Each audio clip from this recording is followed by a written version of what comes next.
So anyway guys, sa mga interesado rin pala sa, nga no boss, no, maganda yung sa PhilJeps. Actually, napag-usapan namin kanina. Pero si Boss Giovanni kasi is also conducting training sessions when it comes sa PhilJeps. So, Alright, alright. Good evening everyone. Kung nagugustuhan niyo yung pinag-uusapan namin dito about sa PhilJeps, magkakandak po ako ng training. Pasensya na po yung boses ko, parang na-pause na sa dami ng ina-attendan kong training. So magkakandak ako ng training ngayong September 9, 2024 sa Bacoor, Cavite. So kung gusto niyo sumali, malaman niyo kung anong meron dun sa PhilJeps, paano tayo makakuha ng libreng pera ng gobyerno. Sama kayo sa orientation ko. Ako po yung magiging guest speaker.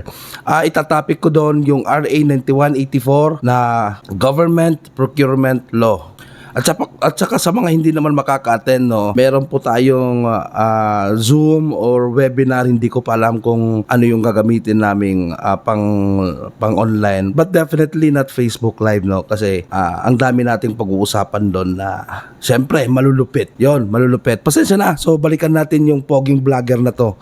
So also conducting training sessions when it comes sa PhilJeps. So, hindi natin medyo may in-depth dahil maraming mga technicalities yung software na yan at app na ginagamit yan. But anyway, shinare lang ni Boss Giovanni natin yung ano. Oo, kasi kapag nagkakandak ako ng regarding sa PhilJeps, nagpapabayad talaga ako.